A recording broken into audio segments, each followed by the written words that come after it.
priority, and what better to have someone that's part of the New South Wales State Emergency Service known as the SES. Just give us a little bit of an insight, Walid. What does the SES do? We see them around in times of emergency, but I guess they do a lot more than that. And because we've had our dear friend Alfred deciding to come visit Australia, that sort of has sparked a lot of questions, because some people were freaking out, some people just didn't care, some people saying, the government's overdoing it, it's not that bad, and so forth. But, when you look at the other side of things, what they say, which is like behind the screen, there's a lot more than that goes into just what we see on the news and what we see on TV. So what does the SES do? Well, basically the SES is a volunteering organisation. Nobody gets paid. Everyone gives up their time to help the community. Basically, in every area there's different SES units. Like, for example, I'm from Liverpool State Emergency Service, which is short for SES. And then you've got Fairfield unit. You've got different areas. So I'm with the Liverpool unit. There's a lot of flood rescuing because people go into flood waters when they're not meant to. There's trees that fall on houses. We cut them up, and the roofs obviously are exposed, so we cover them. And we also, we go out and help the community where, for example, if there's any flood watch or anything like that, we have to go out and notify people, they have to evacuate or not, or it's a warning. So pretty much also search and rescue. I think I see them a lot. Yeah, we do search and rescue as well. A lot of that. There's people missing, elderly, young. They'll be missing, in the bush. Someone's gone hiking. We do that as well. We go out and help out other agencies and search for people. And a lot of times, we do find them. A lot of brothers in the community and sisters in the community part of SES, or? I'm in the Liverpool unit. I think there's only 2 or 3 of us, if that. Look, it's very good opportunity to do something like this, especially for dawah reasons, and obviously, to show what we really are all about, what Islam's all about. Hello, we've had recent cyclone in Queensland, New South Wales border, and everyone's saying, it's over exaggerated, and the thing is, it's not just necessarily rain and floods. There's always the thing with trees and power lines. I think is one of the main things that they're concerned about, and people do die, in those type of scenarios where a tree falls. So in general, and we had the floods, and I think the area of like Moorebank and Austral, Caramel, and all that kind of. they had a lot of flooding. So when a weather event happens, no one can tell how severe it's going to be. How severe. This is alam with only Allah subhanahu wa ta'ala. Even they say 100% rain and it might not rain the next day. That's right. But this is a sign, right? So things go either 2 ways. Things either get better or they get worse. They're worse. So what's pretty much the scenario? And you talk us through. So you're with the SES. Cyclone heading towards, Queensland or Sydney. Yeah, so from the back end, what happens on the back end? Well, obviously, you've got the zone area and metro area. Zone, for example, sets up what we need to do. Then obviously Queensland is going to be inundated with water and obviously many rescues. So what they do, for example, from New South Wales, I can speak on New South Wales' behalf, for example, they prepare us. So they send out messages, who's available to go out of area to go and help, for example, the Queensland floods, who can go away. It's like a 131, 151, so 1 day travel, 5 days work, and then 1 day travel back. And everyone's got different capabilities. Like, for example, I'm storm and heights. I can drive the vehicle. I'm land-based flood rescue at the moment. I'm on water. On water is, you take out the boat in flood water. I can drive the boat in flood waters and basically help save people that need to be saved. So they depends on what they need and what they want, what abilities people have and what they're qualified for. is what they ask for. They send them out. For example, I've gone once just for liaison, or like a liaison officer, go out. All we have to do is just door knocking, and warn people that they have to evacuate. And so let's say, because with storms and things like that, it's the most things SES is storms and floods. Yes, and tsunami, but barely any of that. Yeah. That doesn't happen, but yeah. So, as a Muslim, right, I'm a believer. Yeah. Okay, I'm a Muslim. Obviously, I put my trust in Allah subhanahu wa ta'ala. However, I get news that there's going to be a storm. Yep. Now, there's obviously two things that I can do: prepare or not prepare. That's right. And as a believer, I should prepare. 100%. What should I do in that scenario to safeguard my family and my house and so forth? Well, what you do is you go on, obviously, for example, there's, like, for example, in Queensland, there's the Weather Watch, whether it's their local weather services, but if you want to get good information, is the local SES, like, or the SES page or the SES online. You go online and they tell you whether, which areas and what have you has to evacuate. And if they do tell you to evacuate, please do so, because there's a lot of scenarios. If you don't, you'll get stranded, and then either we can't get to you, or you put yourself at risk, and you put the volunteers at unnecessary risk as well. And the SES or anyone, not just that, anyone, if there's a risk to rescue you, they won't take that risk. And what that means is, let's say there's electricity in the water. Yeah, definitely. They're not going to jump in and 100%. Yeah. We don't, like, for example, with electricity in the water, obviously we don't go near that. Or there's power, there's trees down and power lines are down because of the trees. We're not allowed to go near that until the power supply is turned off. So you could be stuck saying, "Where is everyone?" And Yep, for exactly. safety reasons, no one is there because 100%. Yeah, definitely. So most of the time when they tell people move along, it's because it's serious. It's 100%. Big risk. It's they don't give warnings and evacuation orders for fun and games. At the end of the day, it is something that they obviously are experienced in and know what's happened in the past. So from experience, they do tell people, when they tell people to evacuate, they should evacuate. And even going into floodwaters, for example, a lot of people think, oh, you know what, I can get my car's a four-wheel drive, I can get it through. Like, so many times we've had people end up being stranded in their cars and they can't get out, or their car floats away in the running floodwater.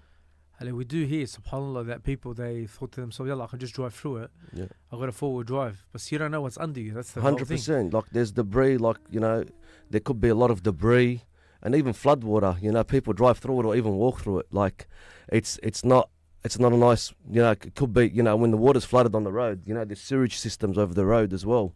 So that means the sewage system could possibly have come out of the ground as well and floating through that water that you're walking through or even driving through. And the debris that you get underneath it, sometimes the road gives way and people drive through it not knowing what's going on, and they can just go down. I've heard people they'll say could be just a barb, because sometimes it's a flowing. Yep. Could be a barbed wire grabs 100%, because sometimes for example, the roads could be flooded and you don't know where the road is anymore.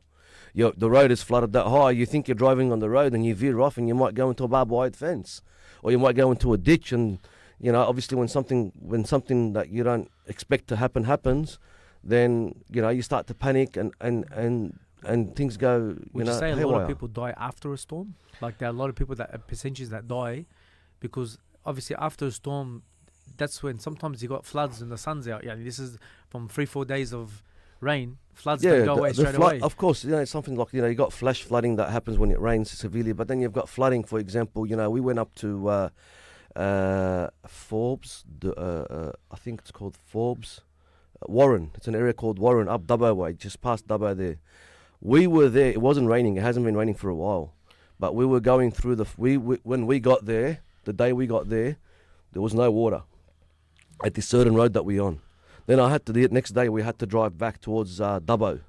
And we were shocked to see water over the road. It hadn't rained, no rain, just water coming from the catchments coming down towards where that area is. And it just kept on getting higher and higher and higher. And unfortunately people get caught in these waters, and they say that, oh, you know what, it's okay, we can get through it, we can drive through it, it's not an issue, our car can handle it. Behold, you might think that the water, it's flat on the surface and it's only nice and low, But you don't know what the water's doing, the water flow's doing underneath. It can just grab you and sweep you away, and it has happened before. And like your vehicles are high, and they still can get. Oh yeah, caught. of course. Us as SES volunteers, we aren't allowed to go through flood water. Like we've got certain vehicles, and people have certain qualifications to actually drive through flooded water. We've got a few of the vehicles. I keep on forgetting what they're called. But basically, we're allowed to drive through 1 meter of flood water in these vehicles. But you've got to be qualified even to drive that vehicle. That's how serious this is. And, it's not anyone can just drive through. And even then, it is still dangerous for us to do so. So sometimes with family and kids, they're like, oh, yeah. Obviously, like I said, I've been in one of these vehicles before, and we've driven in the waters with it. And believe it or not, the road underneath you is lifted off the ground. So the road is floating. So there's nothing, it's not hitting the dirt underneath it. It's actually floating, and we're driving through this water, and we can see it going back down, and the bubbles coming out of it. That's how we know that, it was actually, just floating midair. So someone may say, I'm not going to live in a flood zone. I don't know why is this important to me. But one day you might be driving back from a holiday. Yeah. Then we might pass somewhere that had a lot of rain. Yeah. You see a road that's flooded. 100%. Don't go through it. I'm just going to go through it. Yeah. I've got a diesel. Hey, it's not going to do anything. Yeah. Doesn't matter. Yeah. Tires, they float at the end of the day. And 100%. Yeah, off you go. It gets you, once the car picks up, especially through flowing water, can't do anything. you can't do nothing. That's it. Once the water picks you up, that's it. It's game over. Where it takes you, how it takes you, no one knows. You just need to be very wary and very safe, especially if whether you got your family in the car or not. But if you have your family in the car with you, like imagine your car starts to float, and you don't know what's going on. You start panicking. It's flood water raising above the windows. If your windows are open, your water's going through the windows. What are you going to do then? You got your wife, you got your kids in the car. Yeah. It's definitely not worth it driving through flood waters. Don't be stupid doing doing things like that. Like we as SES volunteers, rescuers, we've got the flood rescue techs and stuff like that actually go in the water and rescue people. Yeah. Like they're putting themselves at risk, and with this had training for years and years just for one day, like 100%. Like you do training, we do constant training. It's not like, and not just that. When we say we do constant training, we got to be up to scratch with, for example, every couple of years we got to do fitness tests and all these kind of tests. Even when they go in, they got ropes attached to them, and of course, 100%, floaties and vests and everything. Definitely, you got to, you got your full. You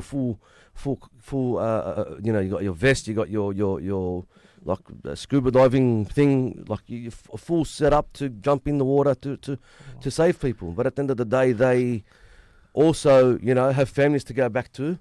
They also have they can also get sick because flood water is never clean. It could have sewage in it. It can have chemicals in it. It can have whatever you want. It's taking everything in it. Yeah, like for example, there's Milpera Road when it gets inundated. Milpera Road, Moorbang, and all that. Those roads have closed off a few times before, and obviously once the water's gone, levels are gone down and it's subsided, we go in and we go and check it out and see if it's all good. Can we open the roads again and whatnot? You got you got people there actually doing a big cleanup because the road is filled with debris, dirt, mud. So it takes time to clean the road. It's not just all the water's going up. People might think, okay, because they don't allowed to drive through it, when the road's open, it's all clean. But 24 hours before that, it was probably oil, it was probably dirt, it's debris, rubbish, furniture, everything. SubhanAllah. One thing in regards to floods and in swimming in general, don't go into flood waters. And you find that, SubhanAllah, every now and then you hear someone drowning. Yep.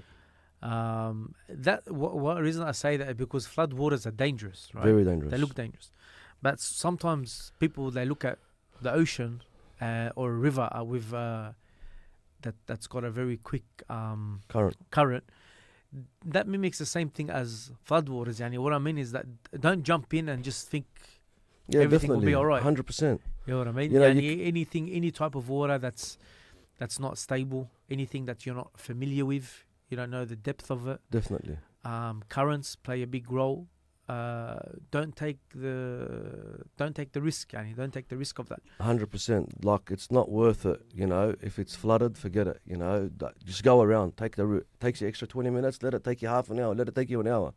It's 1 hour extra isn't worth losing the All life. water, I'm saying all water in general. All water in general, yeah. Even all water in general. Like, typically, obviously, for us with the flood water, you know, like you're saying, it could look like it's nice and still and everything like that. But once you join it, being the current underneath can just sweep you away. Yes. That's what you got to be careful of. You know, whether it's in the beach, whether it's in the creek, whether it's in the river, whatever it is. But it's very, very dangerous when it's It could be there. flooded water. So, like, Yani, so many things. So many Yeah. things could 100%. be there, subhanAllah. I think the worst one is thinking that it's shallow. And it's deep. And there's one thing I've seen, maybe you can comment on this, I've seen it online a few times, where a hero, good intentions, I'm saying, Yeah. and he sees there's a clogged drain. Yep. So he goes to unclog it, And he gets sucked in. and it gets sucked in, yeah. Yeah. That's something that's very, could be very, very dangerous. Thinking that, you know, people thinking that they want to help by unclogging drains and that. You know, it's a nice, simple drain, not a problem, but depending on the type of drain it is, it could be very dangerous. You could get sucked in. You can get, even if you don't get sucked in, you can get sucked to a point where the pressure of the water just holds you there and you can't move. So you got to be very, very careful of what you do. You know, we do things when we arrive on an emergency. We you know, people might think, you know, oh, you know, the heroes, they're here, they're going to jump in the water, they're going to straight away. You guys might take an hour, 2 hours just to assess Not that long, definitely not that long, because it's obviously, it's got to be quick. But we do assess the scene as soon as we arrive on scene. We assess how the scene is and how we can jump into this water. Can we get in there? We ask ourselves all these questions as the rescuer, especially when he's putting on his gear, taking a moment for himself before he actually takes that step, because the rescuer has to be nice and calm. He has to be in the position where he's thinking about what he's doing, how he's going to do it, and what he's going to do to be able to save people. So if you have a flood or during a storm, to say, don't do anything, like don't hop on the roof trying to cover the roof of a especially 100%. You know, it's not worth it. You know, especially if it's raining and it's thunderstorming and that, you don't jump on the roof. Number one, your roof will be very slippery. You know, even us as trained storm and heights volunteers, we don't even just jump on the roof. We're actually not allowed to. We have to, you know, set up a harness, set up a rope system that we need, and then we put our harnesses on and climb and actually tie ourselves to the rope. The system that we set up was to tie our harness to the rope, so we can obviously still be safe. And that's us as trained volunteers. Yeah, so water in general it's subhanallah a blessing, and it's very dangerous. 100%. The way it just depends how you choose to view it and how you choose to move forward with it. When you know, if you see something flooded, you know, I've been to a scene. Unfortunately, the guy thought he can get through it, and it was moving water, very quick water. You know, it was him and his 2 kids, and he was from memory at the time. I think he couldn't walk either. I think he was in a wheelchair, so that made it that little bit harder to rescue him and his kids, and it was through fast flowing water. Like I said, you're not only putting yourself at risk, you're putting others with you in the car at risk, and the rescuers at risk, because when the rescuers, you know, they get there and they're like, you know, it's not like, you know, something flooded and you were right there and you got stuck in it. Like some people drive through it. Like the carelessness is, you know, is on another level when how the way we perceive it, the way we see it. It's very careless, like very selfish. All right, you don't care about yourself, but then you got to think about people. Okay, if I go through this water and I don't get through it, how am I going to get out? Oh, people are going to have to come and save me. And at the end of the day, the SES volunteers are what the name is, volunteers. No one from the SES units actually get paid. They do it from their own goodwill, from their own good heart, because they are good people. You know, many people think that, you know, oh, these people just do volunteer. No, they probably get paid, but we actually don't get paid. We're just volunteers, here to serve the community, to help the community in time of need. And we also need the community to help us in time of need, of respecting what is needed to be done for their safety, whether it's not going through floodwaters or evacuating and so on. In regards to that's in regards to floods and water, right? Now in terms of electricity, so power lines have fallen. This is something very common in a storm. Yeah, Haram, you know what? I'm just gonna move the branch off the power line. That's smart. that's very dangerous because especially if the branch is fully wet, and it can become a conductor. And if you touch that branch, even though you're going to be a couple of meters away from the electricity line, but it's hitting that branch, and if it's the water it's soaked in water, you will get electrocuted and something will happen to you. I heard that with power lines that they grab you, they don't let go. And because once you grab the power, so if your hand automatically, if you hit it from the back of your hand closes. But if you go grab it, your hand closes on it. You're not letting go until that power gets turned off. There's no way you're gonna. And if anyone tries to help you, they're gonna get stuck with you as well. I've heard like if you get hit with a power line and you're getting zapped, even if the ambos and everyone comes, they're not gonna even step close to you until the kahraba is turned off. 100%. And they get the all clear from Osgrid and or whatever. And that can take can take an hour, can take 2. The person's finished by then. Yeah, definitely, 100%. It'll be too late by then. That's why, as much as people want to help, and we appreciate that, but like I said, we have different roles within the SES, like whether it's flood rescue or on water and so forth. Like I said, like I'm a storm operator as well. We go out to storms. If there's trees, across the road, we cut them up and move them off the road. We're qualified through the SES to do this kind of works, and even then we have a protocol to follow. We get to a scene, even we see a power line, we think it's a power line. We can't go near it. We got to call the people that are in charge of the power, and wait for them to come out and isolate the power and give us the all clear to move forward. Because even if that guy grabs it and then someone comes to grab that guy, he gets electrocuted. Oh, yeah, someone definitely. grabs that guy, it's not going to stop. 100%, it won't stop, definitely. And kahraba, a lot of people with electricity, a lot of people don't realize that there's different type of power, power lines. Like Antoine's high voltage, low voltage. Yeah, of course. There's some power that sucks you in. Some voltage depends how high the voltage is, can suck you in. With those high power lines and that. So and the ones that we generally see on the roads, on the electricity telegraph poles, they could be very, very dangerous as well. Like once if they do hit the road, do not stay away from a minimum of 8 to 10 meters. A minimum, even further than that, just stay away from it. Don't come near it, and call the authorities, and they can take care of it from there. It's not worth it. What are you gonna do? You can't do anything. The only thing you can possibly do is probably get yourself killed, more or less. Like I said, we do training on a weekly basis. Whether it's we train on different scenarios and different things, and we make sure that we're still qualified. We make sure that we're still able to do these things. We still got to train. Things are always, you have to refresh. You have to refresh, 100%. We got to refresh ourselves. I had a handyman guy. He goes, yeah, I'll do anything. Jib rock, no problems. Kitchen, I'll do it for you. Tiling, no problems. Waterproofing, I'll do it. Yep, no problems, no problem. Plumbing, no problems. I'll do plumbing. I'll run the plumbing, whatever. He goes, one thing I won't do: touch anything that's electrical. Yeah. Even a stove. He won't touch it. Yeah. He goes, brother, anything that's got anything to do with a wire. He goes, this is the guy that will do everything in the house. Yeah. Even though if we might not have a license for all that, he will do the plumbing for you. Yeah, the plumbing he'll do it. Yeah, 100%. But when it comes to kahraba, he goes, he won't touch it. He goes, I won't touch it. Yeah. Electricity is a very, very dangerous thing. If you get electrocuted,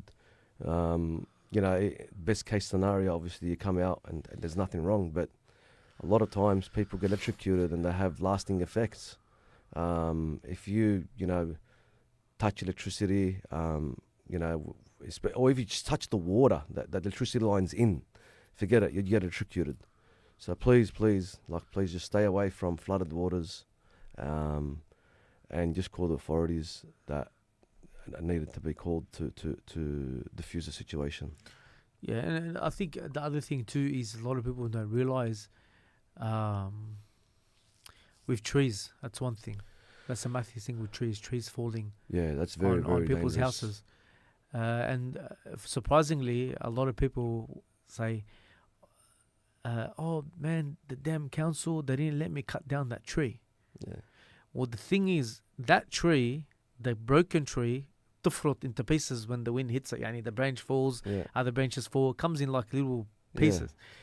A tree as a whole, as it falls, is actually a tree that's strong to say. yeah. And it's a solid tree. That's why it's Falls down. falling one big One big go.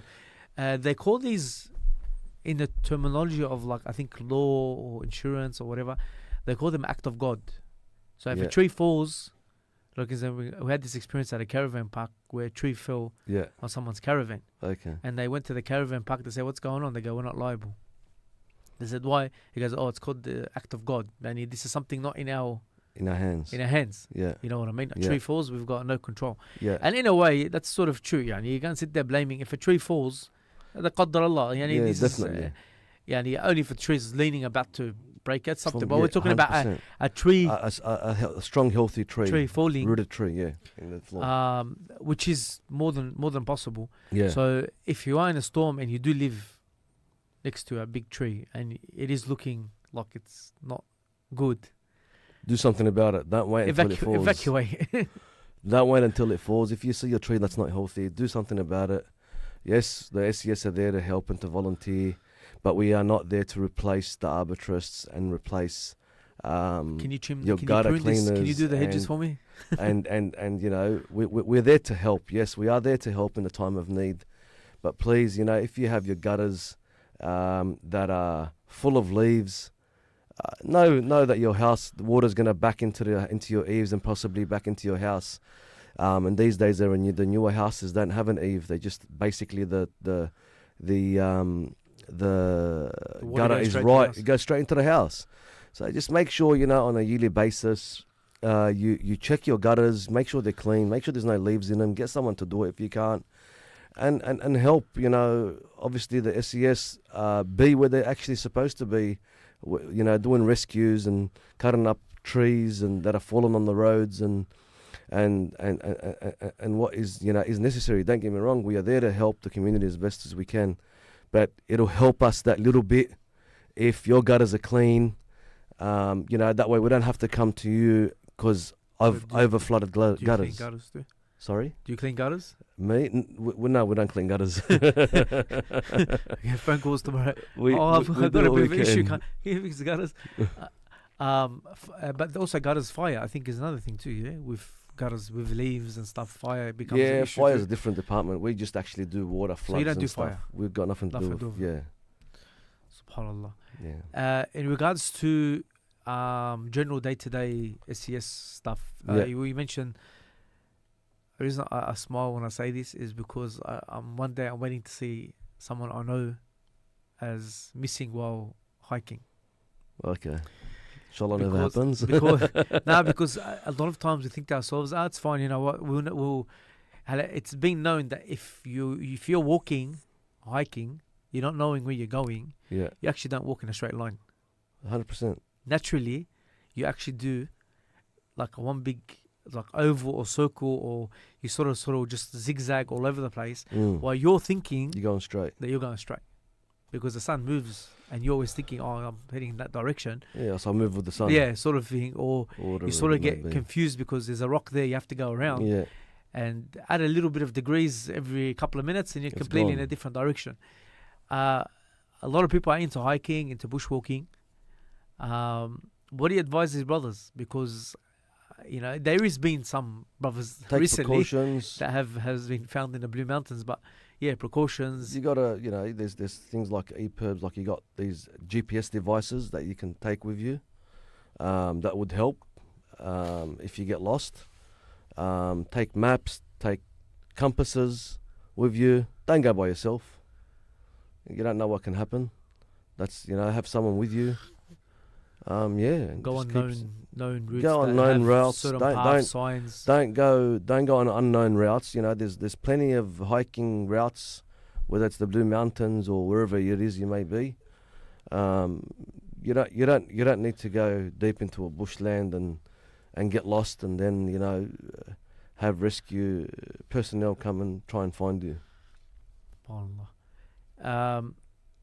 What's the dumbest thing you've ever seen? Like the one that you'd like shake your head like, can't believe someone The did one that. I mentioned before, I think, because it always comes back to mind. Maybe that was one of my first. Or someone else has told you a story. It rescues. looks like the dumbest thing. One of Someone can do. that's one of that to me. From I can remember at the moment is what I told you earlier. Someone driving through flood water, and it's gushing, like I mean gushing water, and he got stuck.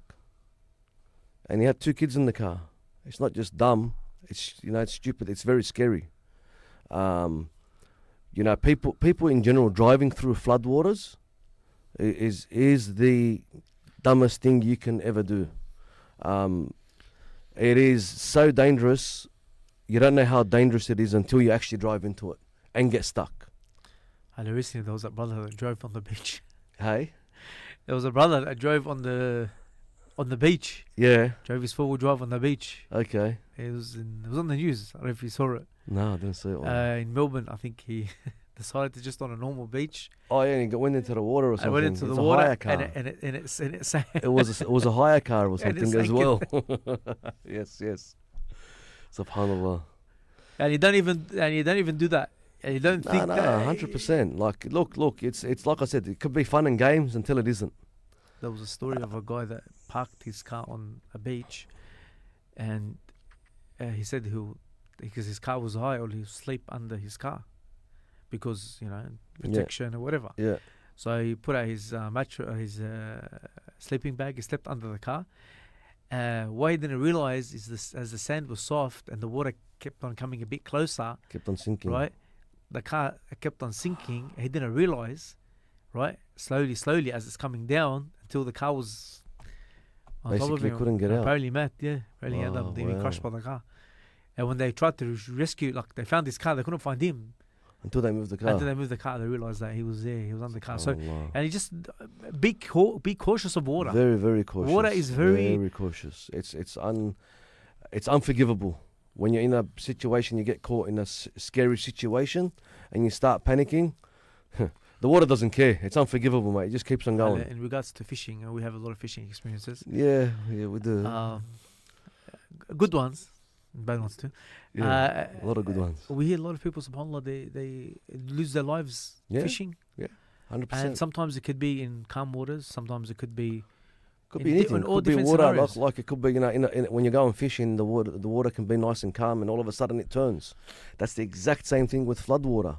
You can be driving through it thinking, oh yeah, I can get through it, until you can't. You hit a sandbank or a reef. You hit, or like you were saying before, barbed wire, or it gets caught in your tires, and it can twist your car or turn your car, and then it's just not worth it.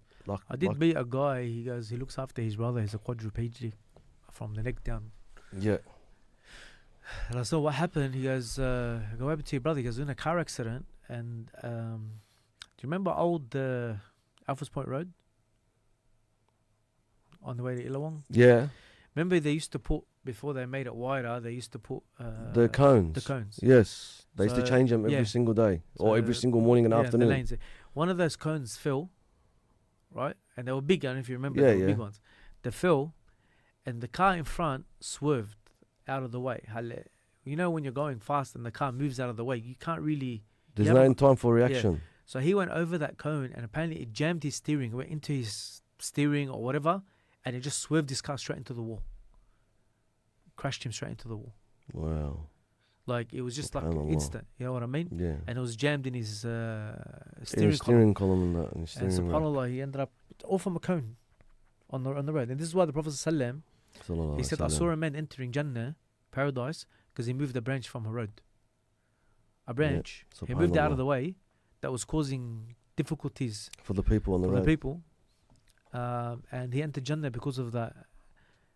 Because of the action. Subhanallah. And so I know, yes, SES state emergency, but every Muslim has a responsibility that if he sees harm, and it's not going to obviously harm him, but if he sees harm, if he's in front of his house, quiet street for example, and there's a big cardboard box sitting, or a wheelie bin that's been sitting in the middle of the house, you know what I mean? Like the wind's blown or whatever, Yeah, move out of the way, 100%. because this can cause Yeah, I had cause issues. probably, can't remember how long ago, probably a couple of months ago or whatever it was, there was a severe storm, and outside my house across the road I got a park, and a branch actually fell off the tree. It was a pretty big branch. The tree that I'm talking about is probably 25 meters high. Obviously it didn't fall from that height, but to the degree shows how big this tree is. You know, I had to go somewhere, and I was already running late, and I'm like, I tried to call the SES, and You don't have the direct contact. we did it, and obviously they were too busy. So I just pulled out my own circular saw, recip saw, and went across, because it was actually on the road. It was dangerously, you know, it was on the road. So I cut it up, and as I was starting to cut it up, I'll never forget it. There was a guy walking in a pram with his daughter. The daughter in a pram. Like, I was thinking about if he was there 20 minutes earlier, because it fell across the path and onto the road. Yeah. If he was just walking there, literally not even 20 minutes earlier, not even, and he was walking under there, and that fell, would have crushed them both. And yeah, subhanallah, man, he ended up stopping, and he helped me as well. I was cutting them and he was moving them, and we ended up moving them together, and we got it off the road.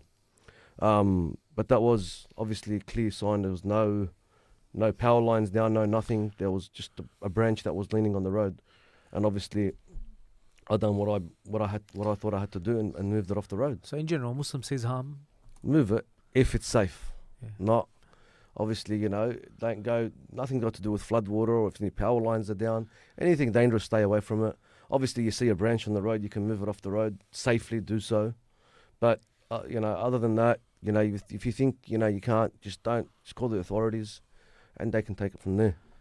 I've heard that we've like you said, the gutters. Make sure your drainage always clear. Make sure there was always a pipe. Make sure there's always It's not just whatever. about. It's just your gutters, your drainage system on the floor. Your stormwater drainage on the floors in your driveways. Like, many occasions we go there to different houses, and behold, it's flooded because there's leaves and all different stuff inside the drain. Just clean your drains. That's the best advice I can give you. And your gutters, and that way you'll take a load off the SES to do what they really need to do. We're not saying that we won't come out and help to do these kind of things, but it'll just help us lessen our. Do you have serial callers? Who? They call you like every day for something? Like people that you know in your system, like of course, there's different types. Yes, Karen has called again. So there are those type of people, unfortunately, but we've got to do what we've got to do, and you never know when it's actually an emergency that they actually need the help. We've gone to certain houses that we've been there before, and we've told them, speak to your landlord or speak to there's a whoever. leak in my roof or my yeah. My and like we've leaking been there before, and we've done what we can, and we're not repairmen there. We're not repair people there to go. We're not there to go and repair things. We go to places to make things safe. If you got blocked access, we open your access so you can drive through your driveway, or you can get into your house or whatnot. But we're not there to be your maintenance people. Yeah, but some people will take it like that. Some people, yeah, we sometimes we tell people, look, this, you got to fix your problem with the land. We can't keep on pumping out your water. Every flood time happens, calls this particular person calls, and they want us to go there and pump water out for them, because around his house is inundated with water, which is not a problem, but that's going to happen. Get it fixed. It's happening just on a normal rainy day. Basically. Any other before we end, inshallah, any other advice you give? Just recap on basically what I said. Just if it's sense. flooded, Common sense. common sense. If it's flooded, forget it. You know, we're more than happy if we can get more volunteers on board. You can never have enough volunteers. You know, if you want to volunteer, it's very easy. Just go on the New South Wales SES website. You find your local SES unit, and you know you join up with them. It's very, very simple. And people think, oh, it's a level of commitment. Oh, I have to be there. I have to. Once if I put my hours down, I have to be there. No. You know, you go there when you can, how you can. Yes, there's a level of commitment. For example, you know, the first 3 months, or like you've got to do your courses and this and that to be called job ready. But once you're job ready in that, you know, you can do other things and other. Say you want to choose to be a flood technician, you do the flood course. You want to choose to be a storm and heights tech person, you do that. You know, you want to be a driver, you can drive. You know, there's many different roles, and there's roles for everyone. You want to be in the IMT. At base, you know, for example, we've got our own base. You know, we've got the IMT people that, you know, take calls, give calls, check, keep on monitoring everything, the weather, and help us out. There's also that. It doesn't necessarily have to mean that you have to be on the field, but it's a good experience. It's something that, you know, I love doing myself, and at the end of the day, it is a good dawah as well to show people what we really are, not what people perceive us to be. Like we said, the Prophet ﷺ said, I saw a man entering paradise because he removed the branch from the road. And that's like the least 100%. someone can do, subhanAllah. What I took away from this is use common sense. Definitely. And stay away from things that is unknown. Exactly. And water like floodwaters. unknown. Floodwater is the biggest thing. Just like you wouldn't run, if I were to say to someone, if there was a room with 2 doors, and it was pitch black, and I told you just bolt in between those 2 doors, You're not going to do it. no one will do it. 100%. That's exactly what you're going to be doing if you're going through floodwater. So exactly the same thing. You're going into the unknown. The unknown, which is unfortunate, and it can be a matter of life and death. Definitely, It can be a 100%. life and death. 100%. So, a person was saying, when we had a lot of rain, I think last year and the year before, everywhere was flooded. 2022. You know, we had severe flash flooding in everywhere was Liverpool. flooded. I mean, being even Punch Bowl, parts like of we had Greenacre. like Cumberland Highway, Hume Highway flooded, Hoxton Park Road flooded. Many roads that you wouldn't think flooded. And we had you know. videos of brothers we knew, houses flooded, Yeah. garages flooded. Yeah, everything flooded. yeah. We were going through areas and houses, and just mate, there was a house, I seen it on the news. I think it was in Condell Park or Bankstown. There's a duplex. Water was gushing out through the front door like a waterfall. It's like it was a waterfall through there from inside the house. Because water will always find a way out. 100%, it'll find a way out. Subhanallah. So use common sense, fear Allah subhanahu wa ta'ala. And as you know, the Prophet ﷺ warned about the what I mean by warned about putting yourself in danger. 100%. Or generally in Islam we don't go into something which we don't know about. Definitely, 100%. And like we said, most of us wouldn't go into a dark cave. You want to do these kind of things, go in a flood water, think about who is going to come and save you, and imagine, that the rescuer ends up kind of getting you out somehow and he gets swept away. How are you going to feel then as well, Or it happens so quick you're not even... Yeah, you might go and you and the rescuer might go. Like, it's just not worth it, guys, at the end of the day. If it's flooded, forget it. Use common sense and stay away from, obviously, power lines that are fallen, especially if trees have fallen on them. Stay away as far as you can. Clean your gutters. That'll help us out a lot. And your drainage systems, and yeah. Jazakallah khair. Anything else before we finish, inshallah? That's all. Allah subhanahu wa ta'ala reward you. Jazakallah khair. And for the brothers, again, we always advise the people on the other end, they know how the process goes. So when you're given advice, we say ask the people of knowledge, ask the people of ilm if you don't know. Yeah. And obviously, don't think that you're able to weather things out, or you're able to, it's fine, should be right, as they say, because you're not just responsible for the decision for yourself also For for your others, family. And you yeah. don't want to put yourself in danger or your family in danger. It's always better to take the safer option. Just one thing before you end. Also, if you ever see, obviously, the SES volunteers on the road, and they're giving you directions, please just listen to them, because they're doing what they're doing, because at the end of the day, they're only volunteers. And unfortunately, sometimes we do have harsh incidents, where people just don't want to listen. Makes our job harder. So please, if the SES members do give you directions, just listen to them and abide by what they say. It makes our life a lot easier. Mashallah, there's some shabab like gym and whatever. Yeah, there Get is. them to join, put them traffic controls. Subhanallah. We've got to find them, but we've got to see where they are at. Subhanallah. Jazakallah khair. May Allah subhanahu wa ta'ala reward you. Until next time, Assalamu alaikum wa rahmatullahi wa barakatuh. Walaikum assalam.